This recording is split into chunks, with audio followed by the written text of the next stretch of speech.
Berthold and Houghton desperately wanted to perform for their sponsor, and as the racers left the designated service point at the Leidenburg Rugby Club, the spectators loudly cheered their favourites as they hit the road again.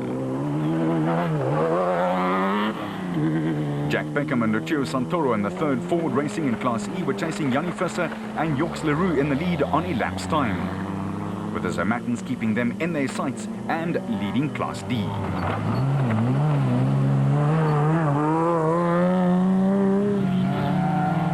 With the Castle Toyota, Visser and Leroux going very well and up into the top 15.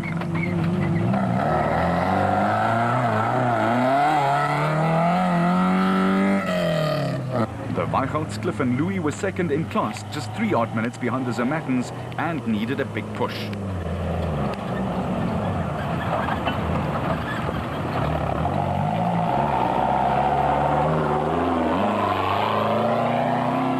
There were retirements left, right and centre. Mark and Stuart Moffat in the Bosel Toyota got off the route, another casualty of a very tough and uncompromising race, allowing Mark de Chalane and Alistair Stubbs to fly by. What's up, guys? Oh, Duffy's out. What's that, the power steering? Power steering, yeah. Okay. Push it back in there, it's soft. Ah, the joys of off-roading. And the joys of keeping it going. Kobus van Tonda and Rian Grapper's steady, unspectacular first loop saved them, and they were going well on loop 2. After the first traverse of the route, it was the Motorrad lads who were leading overall by 1 minute and 48 seconds from Cobra and Jordan. The Harpers needed to hold themselves up by their bootstraps. Vehicle and asset finance from ABSA. Going off the beaten track to finance from ABSA. Overcoming all obstacles. The 2007 Toyota Dealer 400 continues, and with more than 200 Ks to the finish line, the majority of starters who still found themselves in the race had their work cut out for them. Hutchison was being hunted by Krobler, but he was about to experience his own problems.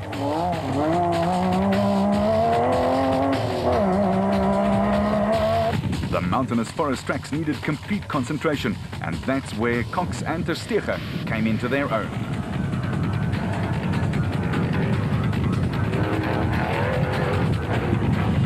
But the dreaded rain again made its appearance, making it even more difficult in the heavily wooded sections to turn sharply and also affecting visibility.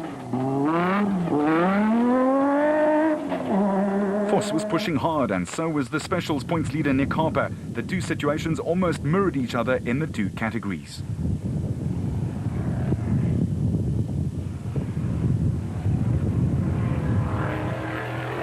Higher up, the sunshine made way for rain and at times sleet and hail. Not ideal racing conditions, to say the least. Tyres battled to grip, and Matthews and Smith, despite this two-step, were up into second and going well.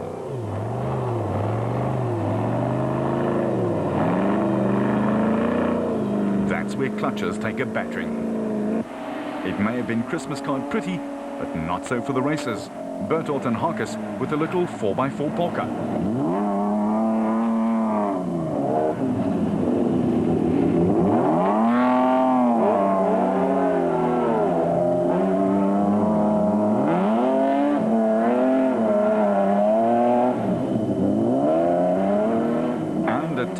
It was like a skating rink out there. Corbett and Moore were a model of consistency, and the Nissan Navara was still sounding in fine voice. They were 5th fastest on loop 2.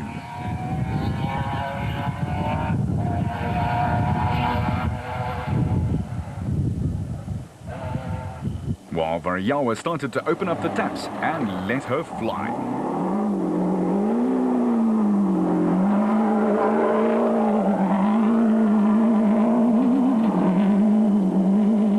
Marsh was driving well, and that allowed Groenewald to do an early victory sign. They were going strongly after all.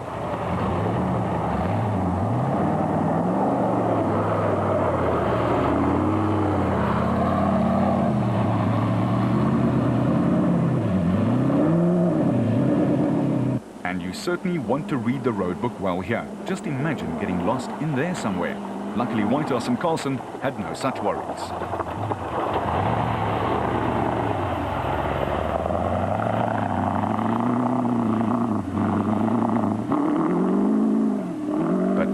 mistake, the conditions were really exacting. Back at DSP, it was still Hutchison who was swinging the scepter.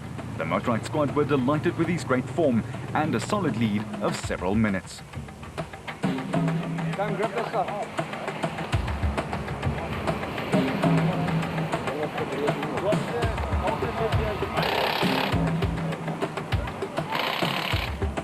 As the teams all went to work, and in the Nissan enclosure, Grobler and Vos were separated by just a few seconds as he had charged back almost 8 minutes faster than his more illustrious teammate, and he was in the lead.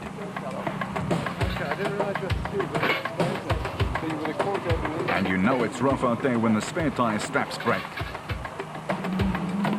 For the Harpers, there was only one thing to do: keep it steady and aim to finish. But the pit crew certainly had their work cut out for them as well.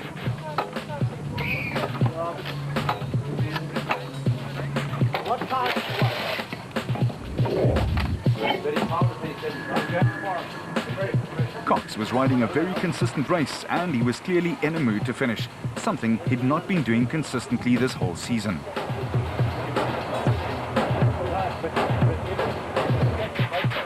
While the other crews were all trying to maintain a semblance of organized chaos in their various enclosures.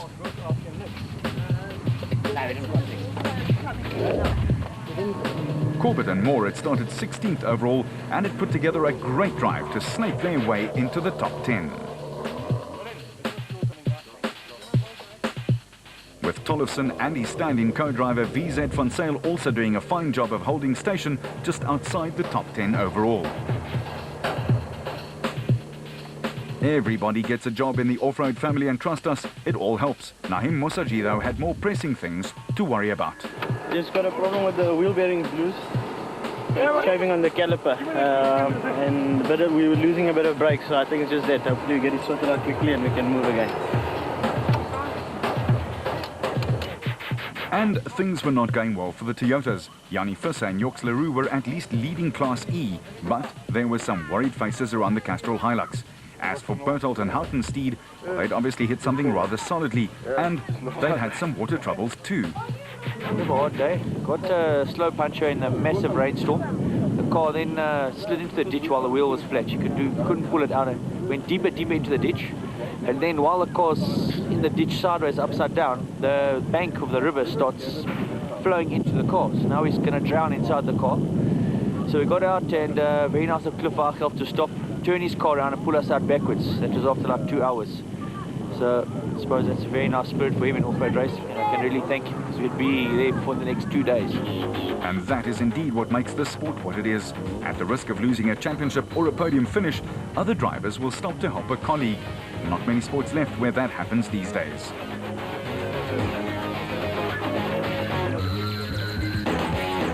With just one loop of slightly more than 100 k's to go, it was Vos and Pitchford who led Grobler by 3 minutes and 9 seconds, while Hutchison and Bergman were almost 8 minutes ahead of the championship leader, Nick Harper. Hutchison knew exactly what he had to do: find the balance between all out and conserving the car. It seemed that he'd done it right so far. With Vos now having taken over the mantle of the Hunter.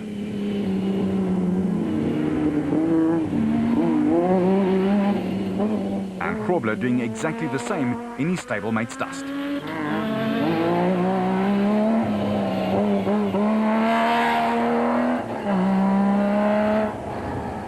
The heat had dried out things on this last loop, but it was the kind of condition that the Harpers revelled in.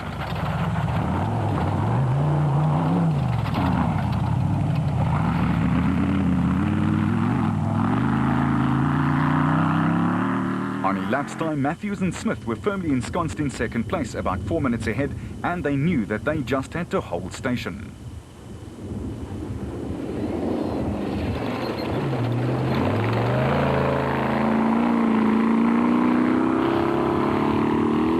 Loop 3 had a few of its own surprises, and by now there were only 25 of the original 64 starters left in the race. Okay, you take the high road, and I'll take the low road.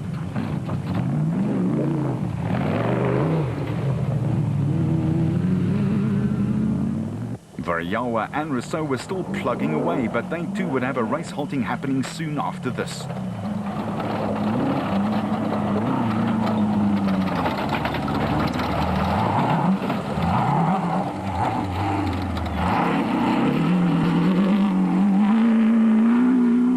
The Century Properties Development Nissan with Corbett and Balzar aboard was still flying along too, and would again clock the 4th fastest production car time for the last loop. With Marsh and Groenewald getting to grips with the terrain and slotting into 5th place quite comfortably.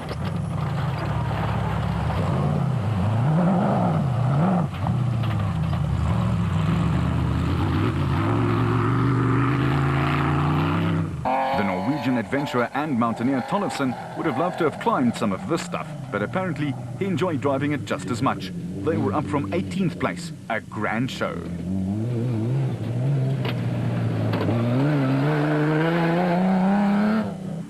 Archie Rutherford and Craig Doubtfire in the second Atlas Copco back left in the race stormed into the 9th place in the specials with a fine last loop, with brothers Johan and Etienne Besaidnout first in Class B in the Adenko Bat.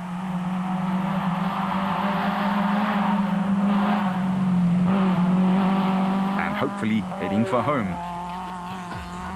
The Zermattens were on their way to a great win in Class D.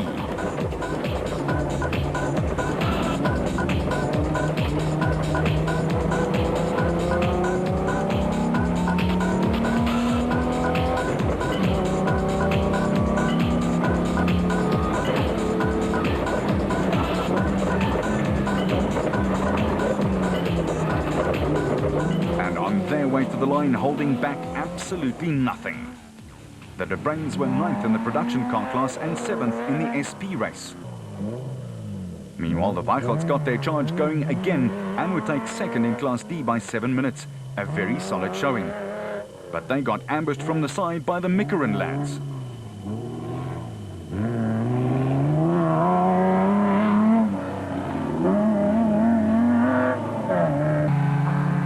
Visser and Yorks LaRue got a 7th place in the production car race, but a fine win in Class E. With Herman Silwald 6th in Class A, and Richard Schilling and Chris Davies taking the ACECO to a Class S championship winning victory, with Rob Walk driving the first and the last loop. While Bez Besaidnout and Johan de Bruin filled the 10th place and 2nd behind Bez's 2 sons in Class B. It was clear that Walk had done some towing. You notice the rope at the back? Ah well, guess he can afford a new one. And Bez had certainly not stopped chasing after his sons either.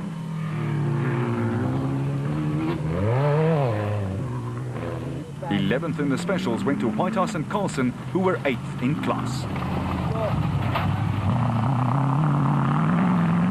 While Marcus Taylor and Derek Keith came storming by, banking on a finish. Sadly, it was not to be. With the setting sun pointing them home, Fontonda and Guapa took 6th in the SP class. Dalma Speer, Ramon Besaidnout and Stefan Locke also missing out on finishing, and they were time barred.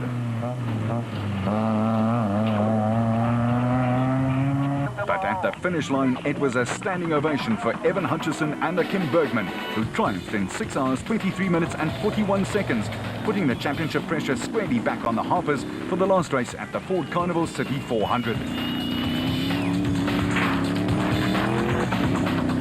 Hutchison now has to beat Harper by 6 points in the final race to take the title, but so far the Harpers haven't finished lower than 3rd. Should be an absolute scorcher.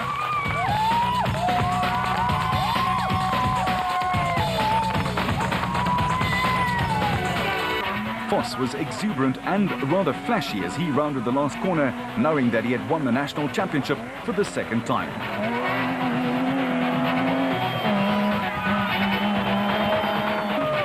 After crossing the timing device, he finished with just 3 seconds to spare over his never-say-die teammate Grobler. But it was enough for the win and the resultant 25 points. Hutchison had the fulfilled look of a man who completed the task well, and it was indeed so.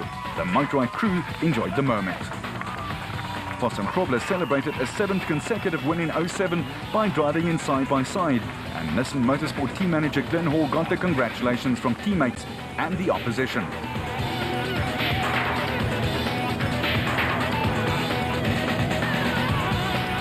Hutchison felt the miles after a hard day in the office. Well, it's been a long day. It's been a long, tough day. We started off after yesterday having the time trial cancelled, a little bit disappointed, and anyway we were second on the road.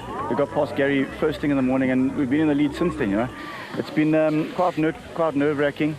The forest for us was quite dry. We got there early. Halfway through the forest, I thought everything had sort of gone pear-shaped for us. We were running with one slow puncher, and we got a second. We had 2 flat tires, so we had to stop twice, fix the punches. Then the heavens opened, it started hailing. It became very, very difficult. Just to drive the car was very difficult. So, but we soldiered on. We got through the end of that stage, got back to the pits and got some dry clothes on, and sort of had to recalculate. And the whole field had caught up quite close, but we still had a gap. And then we went down on the Quenna Loop, which is something that I've always enjoyed. And yeah, we had some fun at the end of the day. It was good, man. It was a lovely day. The Harpers next made their appearance for third, but Voss loved it. Of course he would have. Oh, I'm so relieved. It was really a stunning race. You know, we raced, I think I beat Hannes by, I think it's 13 seconds after, what, 500 Ks or 8-9 hours of racing. We had a great race. The conditions out there? It was unbelievable. The first loop, conditions were reasonable, but then we got into the forest and there was a thunderstorm, a hailstorm, there was mist. It was unbelievably tricky. So you had to be so precise, and so you could not afford to make any mistake, but also go fast because we were in a huge race. The Atlas Copco crew kept their championship hopes alive, but they know now that the pressure is on for the Ford Carnival City 400 in Brakpan. Yeah, we wanted a win today, but second is very good. You know, it's the points. We need the points, and it was a battle. It was a tough race. We weren't racing with Alfie. It was Colin, and there was other cars. The Buckies were around us as well. Duncan and Hannes this morning. So yeah, we fought the whole day. It was a tough, very tough race. Matthews and Smith eventually finished second in a tad over 6 hours and 27 minutes on elapsed time, and their points haul is what has put the Harpers under such extreme pressure for the last race of the year in the ABSA Off-Road Championship. Johan and Etienne Besaidnout comfortably won the B class with 17 minutes to spare. Ja, nou ons het lang gewag vir hierdie ene. Ek is baie bly hierdie kar het gehou. Ek is bly dat dit goed gegaan met ons vandag. En ja, dit was 'n hele dag. 12 uur is 'n reisjesjag. Dit was nou vals. Het jy natuurlijk probleme gehad? Ons het 'n papwiel gehad en ons het op die laaste loop clutch verloor, maar vir res van dit goeie dag gehad, geen probleme nie. Lekker om klas B te wen. Ja, nee, dis 'n gevoel. Dis 'n gevoel. Yeah, but we do it for fun. This is great, and it's even better when you get to the finish line. There's nothing worse than spending a day out in the mountains when something goes pear-shaped. But we've been very fortunate. It's been a good day. We're quite happy. Any problems? A few this morning, but you know, nothing that stopped us. You know, things that were niggly and annoying, but nothing that actually brought the vehicle to a halt, which is fine. A 3-second margin for Voss and Pitchford assuring him of the national crown, and it was the closest finish ever in the history of the ABSA Off-Road Championship. It was also Voss's 4th victory in the last 5 rounds.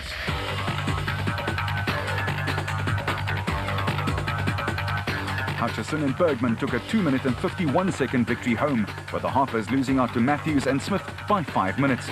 They may well rue this come the end of the season. For Toyota, it was a fine race with a whole weather chart thrown in.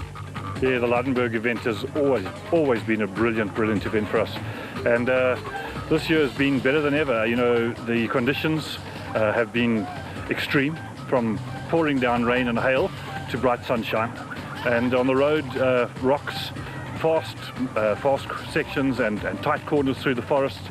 So all of the competitors seem to have enjoyed it, and certainly from an organisation point of view, the club has done brilliantly, and the Lydenburg public and the Lydenburg people for coming out and supporting. It's wonderful. And the drivers and navs will be hoping for exactly the same kind of turnout in 3 weeks' time in Brakpan. Voss and Pitchford lead by 17 points from Krobler and Jordan. And in the special vehicle class, it is as close as that, just 1 point in it. Harper and Harper ahead of Hutchison and Bergman. The Carnival City race will be tight.